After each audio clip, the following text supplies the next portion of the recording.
ശക്തമായ മഴയിലും റോഡിൽ വെള്ളം കയറിയതോടെ കൊടിയത്തൂർ പഞ്ചായത്തിലെ കാരാട്ട് താഴെമുറി പ്രദേശത്തുകാർ ഒറ്റപ്പെട്ടു. പ്രദേശത്ത് 150ഓളം കുടുംബങ്ങളാണ് കാരാട്ട് കോട്ടമൽ റോഡിൽ വെള്ളം കയറിയതോടെ ഒറ്റപ്പെട്ട അവസ്ഥയിലായത്.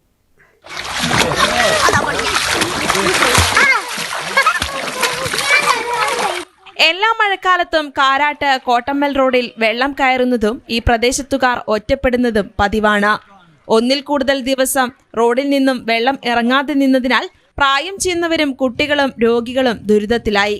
ആളുകൾക്ക് തൊട്ടടുത്ത കൊടിയത്തൂർ കോട്ടമ്മൽ അങ്ങാടിയുമായോ തൊട്ടടുത്ത കൊടിയത്തൂർ കുടുംബാരോഗ്യ കേന്ദ്രമായോ ബന്ധപ്പെടാൻ കഴിയാത്ത സാഹചര്യമാണ് ഉള്ളത്.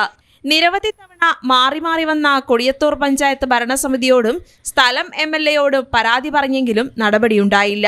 കാരാട്ടുമുറി തായ്മുറി എന്ന ഭാഗത്ത് താമസിക്കുന്ന ഏകദേശം 150ഓളം കുടുംബങ്ങൾ ഇവിടെ ഒറ്റപ്പെട്ടു പോകുന്ന സാഹചര്യമാണ് എല്ലാ മഴക്കാലത്തും ഉണ്ടാകുന്നത്.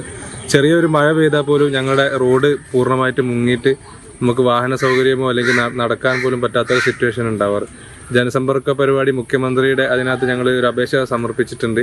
പഞ്ചായത്ത് അധികാരികൾക്ക് MLAക്ക് എല്ലാവർക്കും അപേക്ഷ കൊടുത്തിട്ടുണ്ട്. ഇതുവരെ നിലവിലുള്ള സാഹചര്യത്തിൽ നിന്നും ഒരു മാറ്റം ഞങ്ങൾക്ക് ഉണ്ടായിട്ടില്ല. മുഖ്യമന്ത്രിയുടെ നവകേരള സദസ്സിൽ നിവേദനം നൽകുകയും ചെയ്തിരുന്നു. ഇനിയെങ്കിലും അധികൃതർ പ്രദേശവാസികളുടെ പ്രയാസം മനസ്സിലാക്കി റോഡ് ഉയർത്തിക്കെട്ടി പ്രദേശം ചെറിയ പ്രളയം വന്നാൽ ഒറ്റപ്പെടുന്നത് ഒഴിവാക്കണമെന്നാണ് നാട്ടുകാരുടെ ആവശ്യം. News bureau, Mukkam.